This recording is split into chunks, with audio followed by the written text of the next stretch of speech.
Ayan, good morning Luzon, Visayas, Mindanao at sa buong mundo. Isang pinagpalang Sabado ng umaga mga kapatid. Ayan, December 6 na po. Ang bilis po ng panahon. Good morning na Brother Josepino Victorino, Sister Alicia, Brother Joseph Trinidad, good morning. Good morning na po sa bawat isa. Isang pinagpalang umaga na po. Hallelujah, purihin po ang ating pong Panginoon sa umagang ito. Umagang kay ganda. Yan, good morning na po Sister Vilma Encarnacion, Sister Jocelyn, good morning. Sister Donna, Sister Janet, good morning.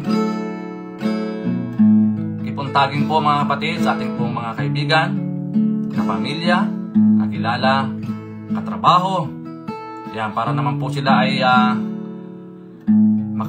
makapakinig, kapanood ng ating pong Daily Vibrant Word sa araw po ng Sabado. Sister Julie, good morning po. Sister Marilo, Fontanilia, good morning.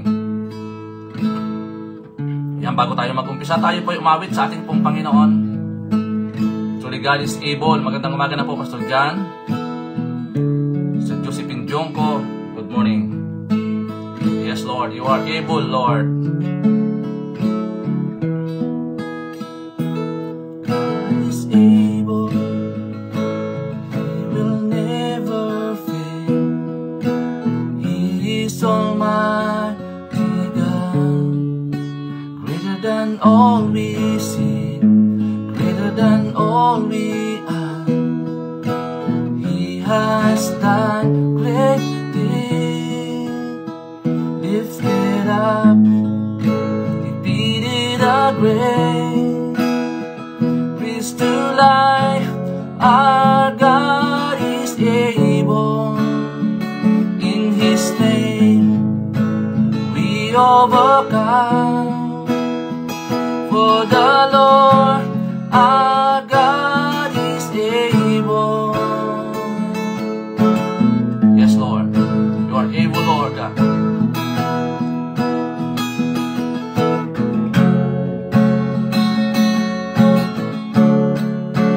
God is with us.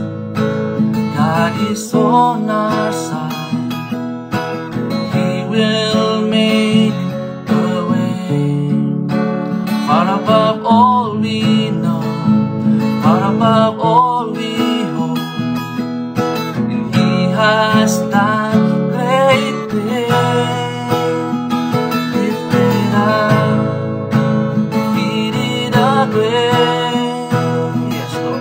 To life, our God is able. In His name we overcome.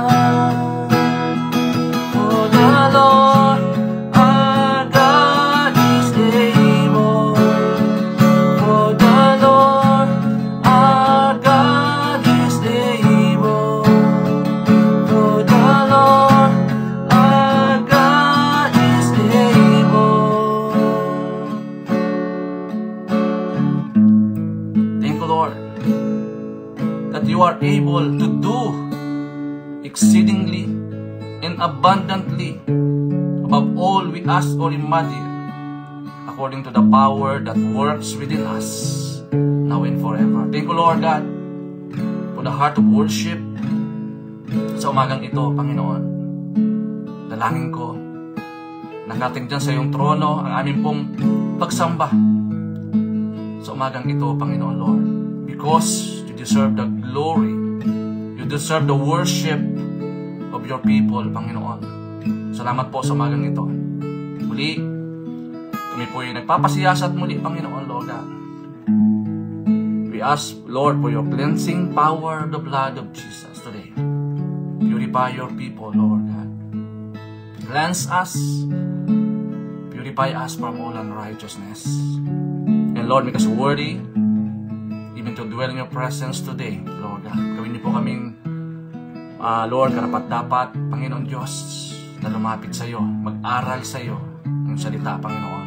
Thank you, Lord God. Once again, nagkakatiwala ko po, Panginoon, ang iyong gawain ngayong umaga, ang daily vibrant word, Lord God.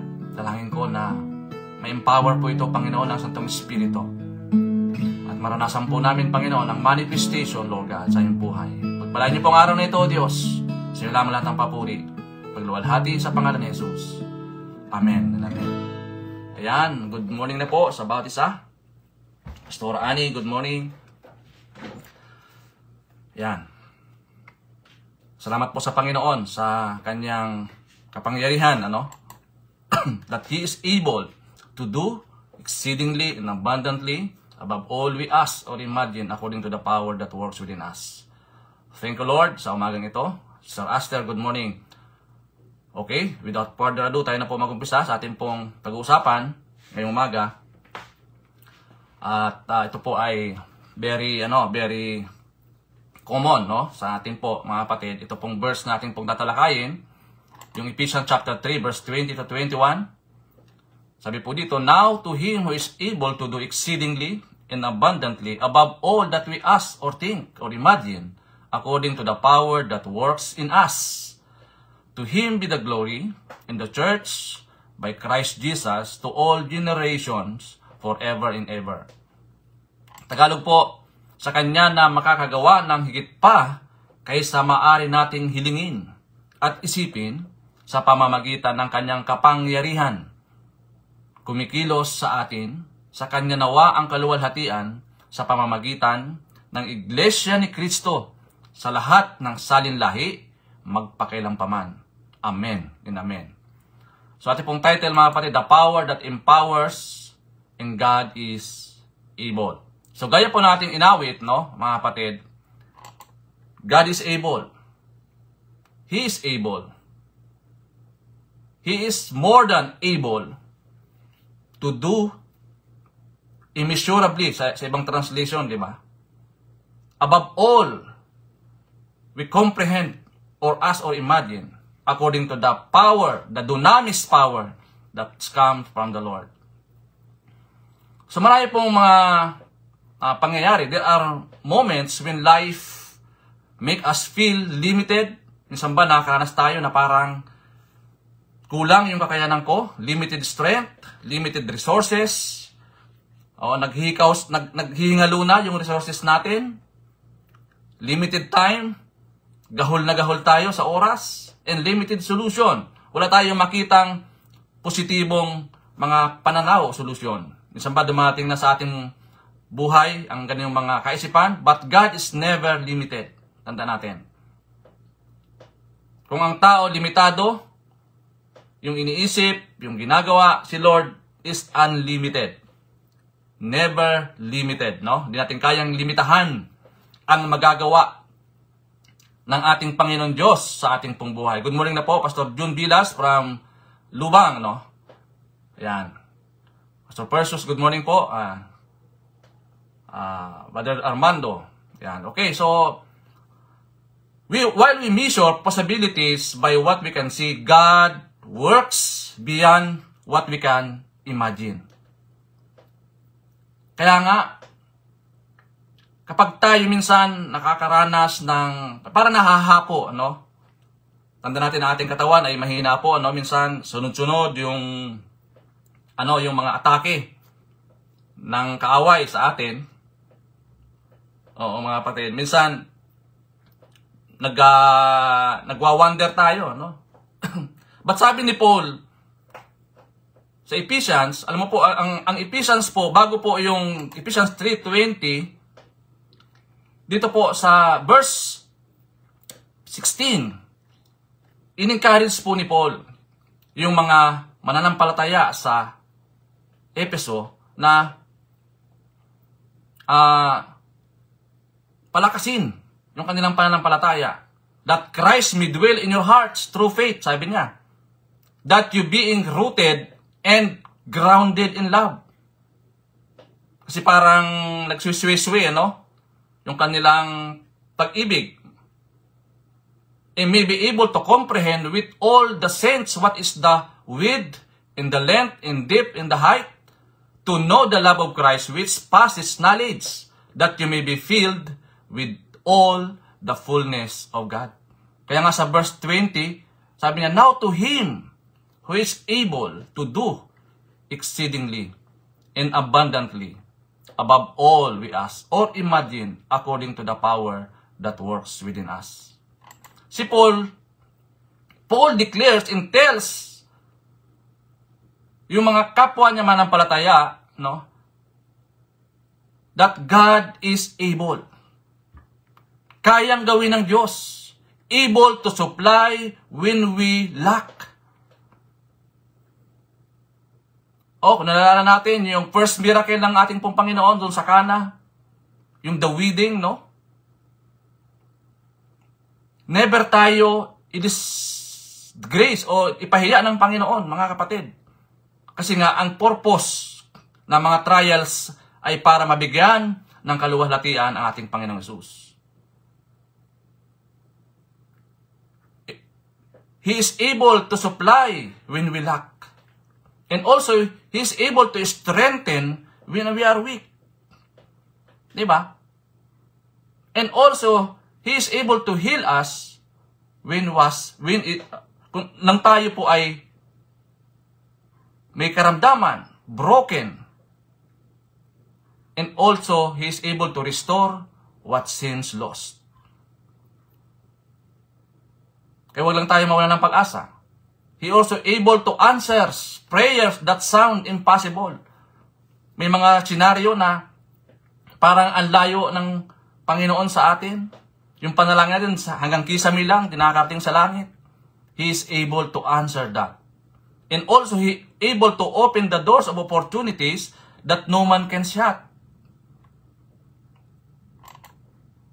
Your situation may look big, but your God is bigger. Your need may be great, but His grace is greater and sufficient. Even when you cannot understand how things will work out, God is working behind the scenes. Arranging people, path, and timing. Minsan kasi wala tayo sa timing eh. Agresibo. Oo. Kailangan nasa timing tayo. God doesn't just do what you ask, He does more. You ask exceedingly and abundantly above all you think or imagine. Meron po akong kakilala na isang leaders, ano? Kaya minsan nagpunta po ako sa kanyang shop, ano? Kinumusta ko, ano? At nabigla ako ng kanyang sinabi, no, na sabi niya, hindi na daw siya nag-attend ng church, no. Sabi niya, tama na dito sa bahay na lang kami, yung pamilya.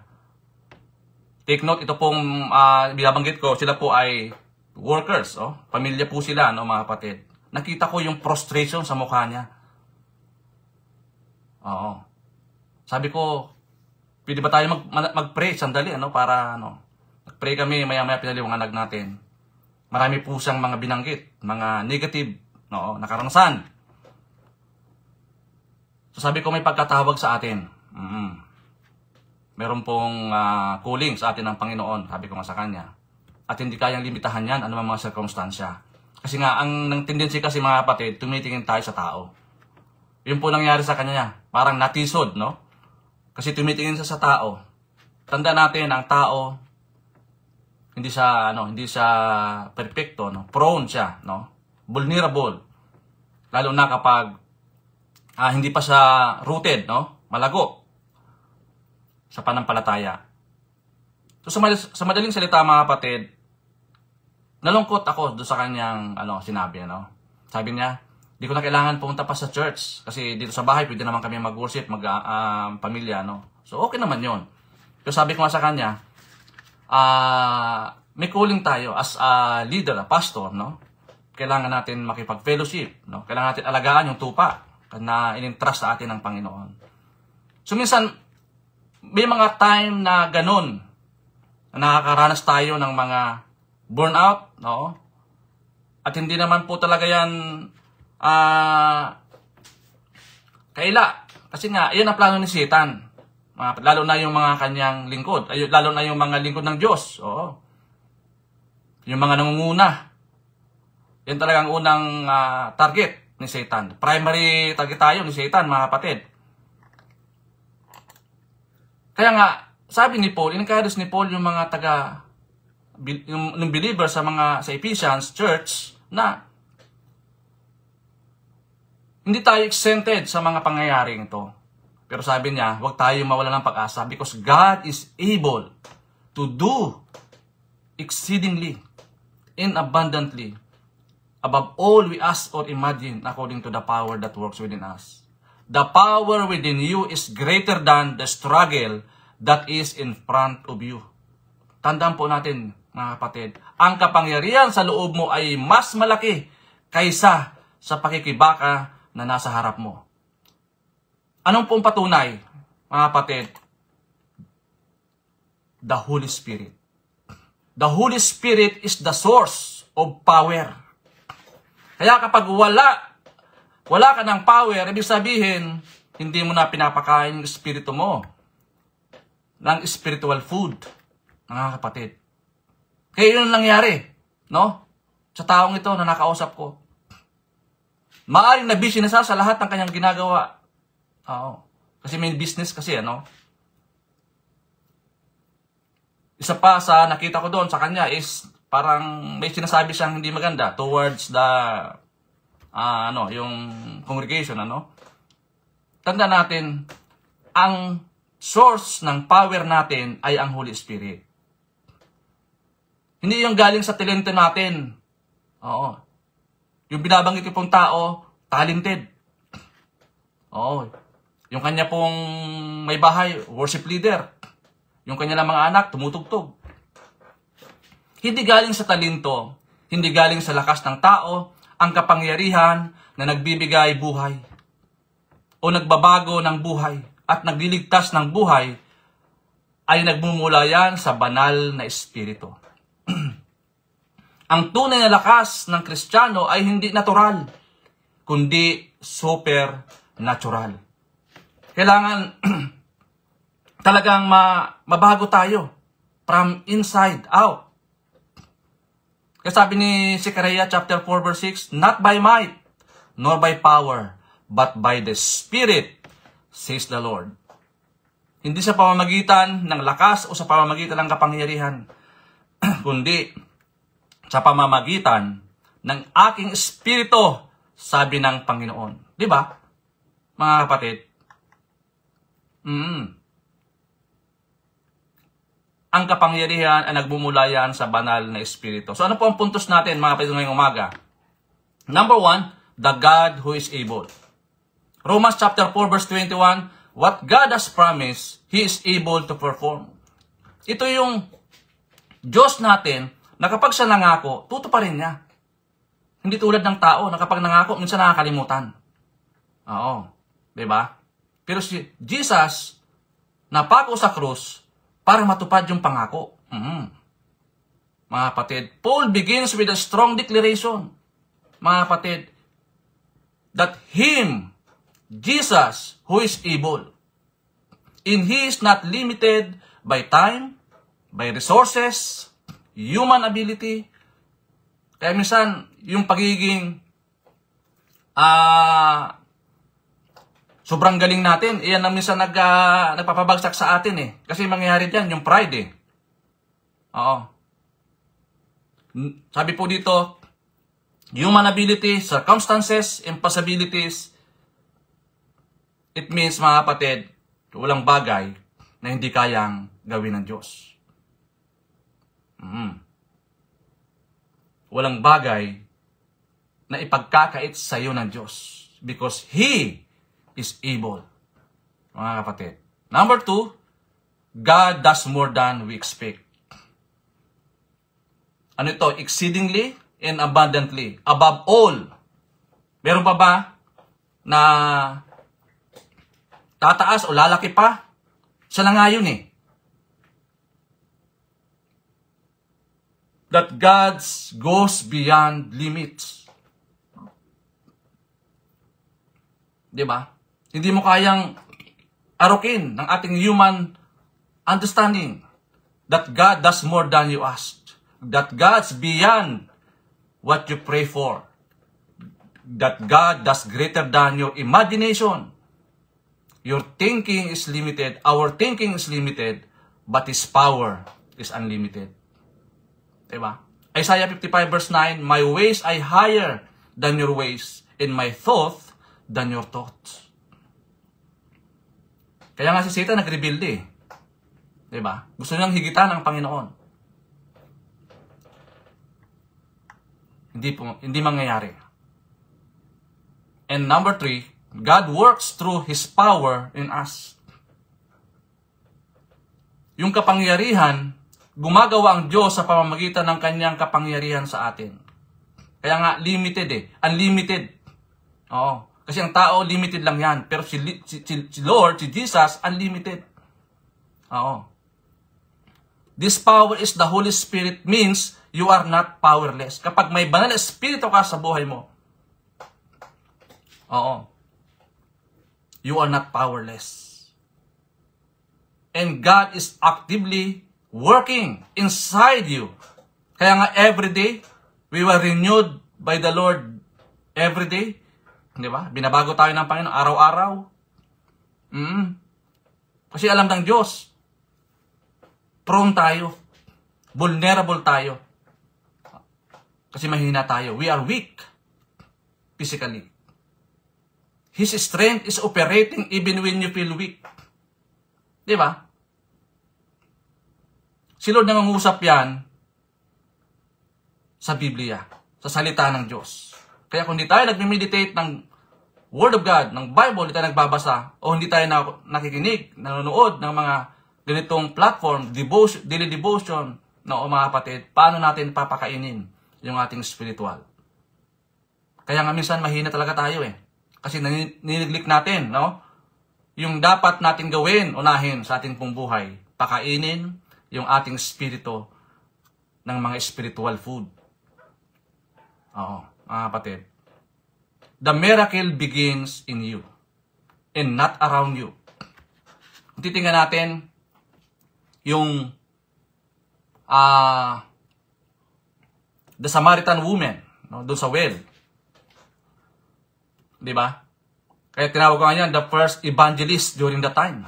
Oo. Kasi nagkaroon ng impact yung encounter niya sa Panginoon, yung Samaritan, mga kapatid. Kapag na-encounter mo si Jesus, mga kapatid, sabi nga, your life will never be the same again. Hindi po pwedeng walang pagbabago. Hindi po pwedeng walang transformation sa buhay natin. At maraming patutuo dyan. Yung Samaritan woman, even si Pablo.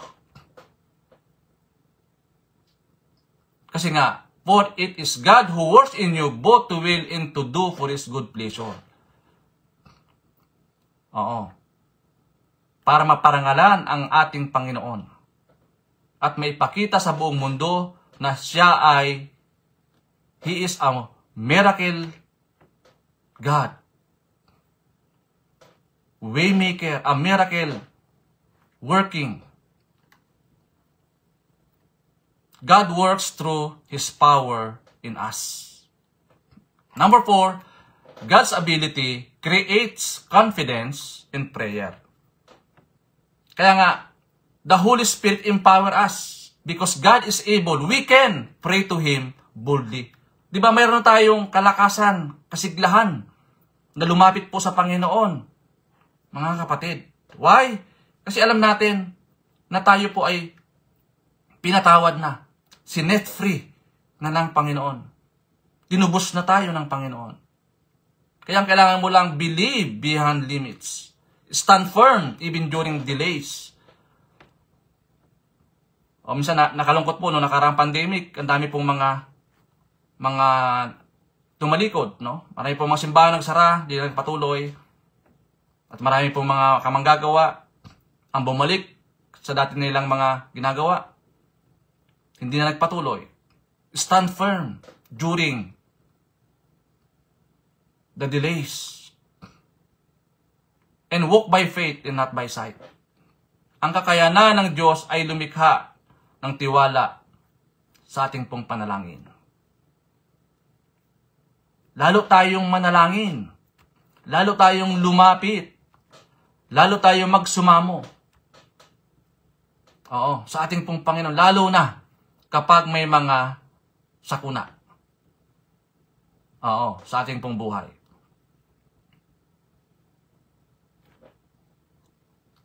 At paano natin i-apply ang mga bagay nito, mga kapatid? Number 1, stop limiting what God can do. Minsan kasi mas marunong pa tayo sa Panginoon. Minsan kasi mas magaling pa tayo sa Panginoon. Oh. 'Di ba? Huwag natin limitahan yung mga gawa ng Diyos. God cannot multiply. God can multiply, restore, and heal, and supply, and transform. He is able to do immeasurably. Yan. Stop limiting what God can do. Kasi kapag yung sarili natin ang boss, hindi na si Jesus, kung ang sarili natin ang number 1, hindi na si Lord ang number 1, magkakaproblema talaga tayo.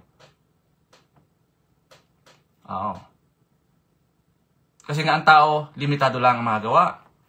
Pero si Jesus, unlimited. Number 2, bring your biggest request to God. Kaya nga, wala na tayong, di ba?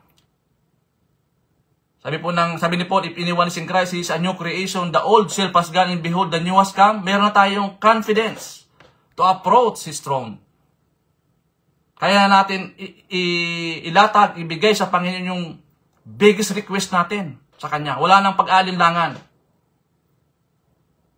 Oo. Minsan kasi, nag-pray na tayo, bigyan natin sa Panginoon. Lahat ng request natin, bigyan natin sa Panginoon. Maya-maya, nag-uuri na naman tayo. Nag-doubt na naman tayo. Oo, mga kapatid. If God is able, why we doubt? Ganyan nangyari kay Peter, di ba? And number 3, trust His timing. Ito ang pinaka-importante. Tanda natin, kapag wala tayo sa timing, ay talagang may mangyayari sa atin na hindi maganda. Alam niyo po yung mga aksidente sa kalsada? Wala sana yung aksidente, ano? Kung nasa tama silang linya, nasa tama silang timing. Karamihan po sa mga aksidente, sa mga accident sa kalsada, yung mga wala sa linya, wala sa timing. Oo, mga kapatid.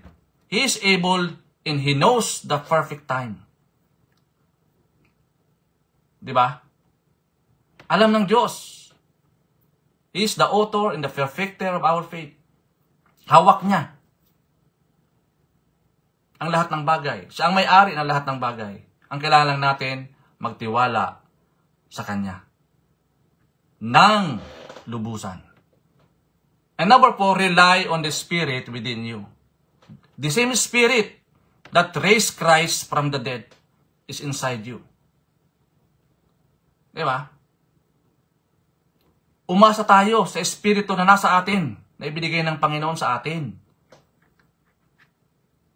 Kaya madalas, tayo po ay napoprostrate kasi kung saan-saan tayo umaasa. Dapat umasa tayo sa Espiritu na nasa atin. Ano ba yung mensahe? Ano ba yung sinasabi ng Diyos sa iyo? Oo. Pag sinabi ng Diyos na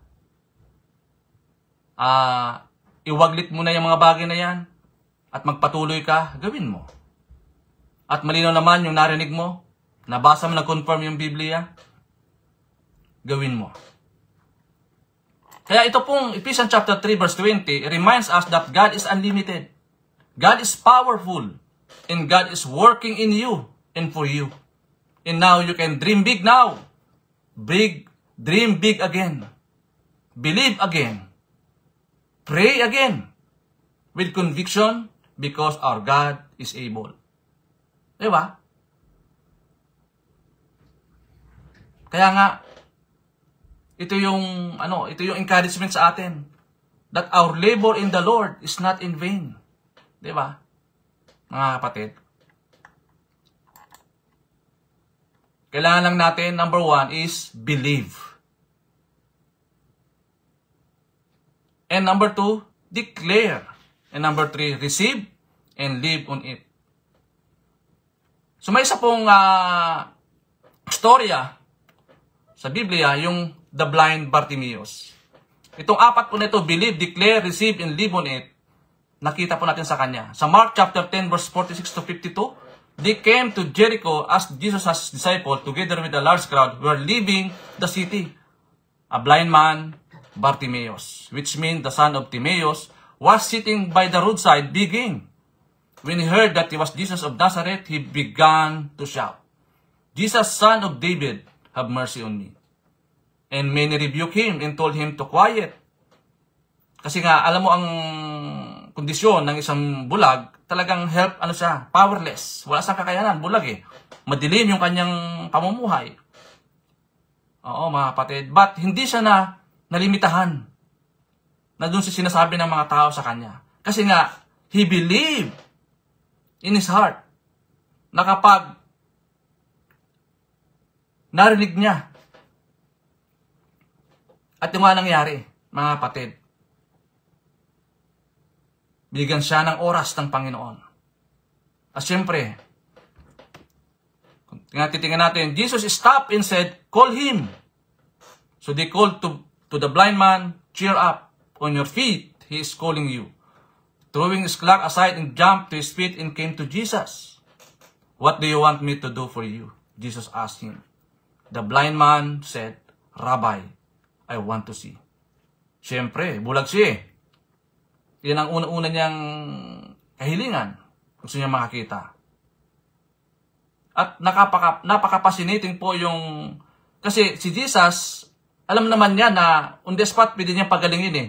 Pero inantay niya muna. Nagtanong siya, ano ba ang gusto kong gawin sa iyo? Diba? May participation. Kaya nga if God, without God, we are not. And without us, He cannot. Diba? May participation. Mga kapatid. Kaya nga, sabi po ni Jesus, go. Si Jesus, your faith has healed you. Immediately, he received his sight and followed Jesus along the road. After na siya makakita, siya ba ay nanatiling nakaupo doon sa street? Hindi po, mga kapatid. Sabi niya, he followed Jesus. Gawin din po yung Samaritan woman. Nag-evangelize na sa doon. Sa kanyang mga tribo, sa kanyang katribo. Kapitbahay siguro. Wala na siyang intimidation. Hindi na siya kasi nakaranasan niya yung kapangyarihan ng Jesus. Oo, mga kapatid. Kaya ganoon din po nangyari po sa bulag na ito. Ginawa niya, siya po ay naniwala. Dinikleran niya na kapag marinig na lamang ang pangalan ni Jesus, siya ay gagaling. Tinanggap niya yung kagalingan. Ang kailangan lang natin to live on it. Ipamuhay mo. Diba? Minsan iyan ang nakakalimutan natin. Naniwala tayo, dinikleran natin, tinanggap natin, pero itinago lang natin. Ibinaon lang natin. Oo. Diba? Kailangan natin ipamuhay. Ipakita sa mga tao ang kapangyarihan ng Diyos sa ating pong buhay. The power that empowers. Because He is able to do exceedingly and abundantly above all we ask or imagine according to the power that works within us. So as a question to consider, how can your life shows other that God is powerful and faithful? Paano may papakita ng iyong buhay sa iba na ang Diyos ay makapangyarihan at tapat? O kaya nga, si Bartimeus, yung Samaritan woman, hindi niya tinago yung kanyang experience, yung kanyang encounter sa ating pong Panginoon. Ipinamalita niya eh. Ang tawag nun, good news. Meron siyang magandang balita. Kapag may good news kang dala-dala, ang mga tao, gusto niyan ng good news. Oo. Paano mo may papakita ang iyong buhay sa iba na ang Diyos na naglilingkuran mo ay makapangyarihan at tapat? Oo, minsan nakakalungkot. Oo. Na sinasarili lang natin. Tandaan natin, tayo man ay hinalukay, hinanap ng Panginoon. Oo. Kaya nga po ang hamon sa atin, huwag natin kainin yung buto. Itanim natin yung buto. O kasi pag kinain natin yung buto, ay siyempre, pag itanim natin yung buto, bubunga at bubunga yan, tutubo at tutubo yan. At marami pong makakakita. Oo, mga kapatid. Ito po ay malaking hamon po sa atin, no? Bilang lingkod ng Diyos, tinawag ng Diyos. Hindi tulad yung nabanggit ko, na nakausap ko, na naging kampante na sa buhay niya. Oo. Dahil sa ganong mga sirkumstansya, nalimitahan siya. Tanda natin, yung power na binanggit natin kanina, yung the source of power, which is the Holy Spirit. Hindi yan galing sa ating lakas, sa ating talento, kapangyarihan natin. Oo. O ikaw na, ang pinakamayaman ng tao sa balat ng mundo.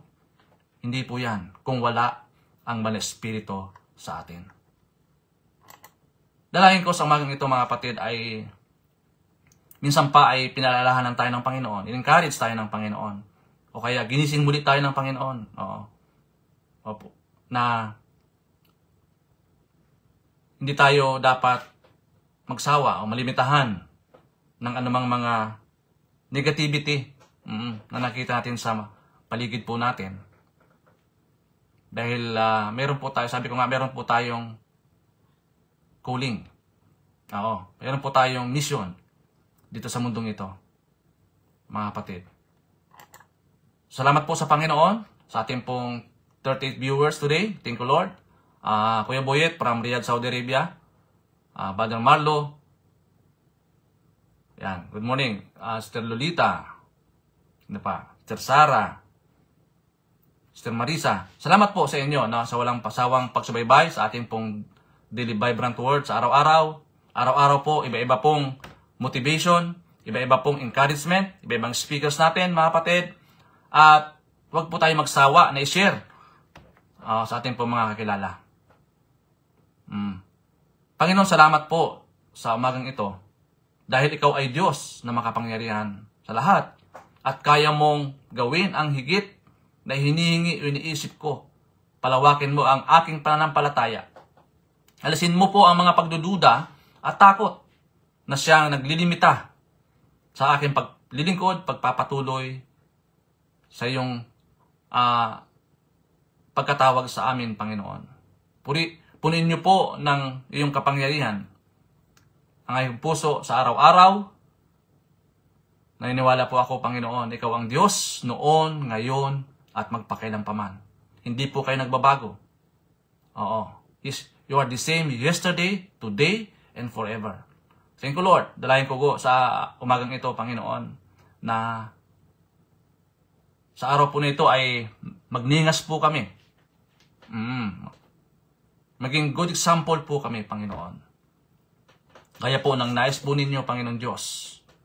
Father God, right now, Lord, We declare and decree that Jesus is Lord sa inyong pong mga buhay. Empower your people, strengthen your people, Panginoon.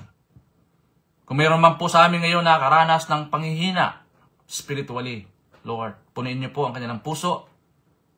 Oo, Panginoon Diyos, at iparanas, Panginoon, ang iyong kapangyarihan.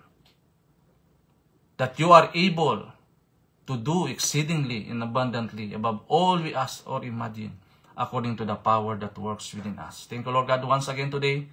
Empower your people today, Lord, in Jesus' name. At Lord, dalayan ko din po sa amin po mga kapatid ngayon na mayroon pong makaramdaman physically. Lord, ipadali niyo po ang kagalingan na nagmumula po sa inyo. Lord, idampin niyo po yung palad sa kanilang mga balikat, Lord God, at ipadalo yung kagalingan. Salamat po, Panginoon, for the restoration, Lord God, sa araw po nito. Kunin, Lord, kami po yung nakikigalak. Sa amin po mga kapatid, nagdiwan ng kanilang kaarawan sa araw nito. Bin anniversaries, Panginoon. Patuloy niyo po silang pagpalain, Panginoon, kanilang po mga buhay. O Lord God, sa iyo. Salamat, Ama, sa araw na ito. Lord God, hayaan mo, Lord, na lahat ng bagay, ikaw po ang aming may taas, Panginoon, sa aming pong buhay.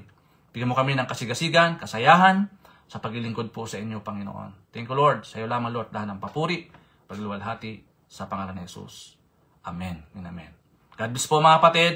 To God be all the glory.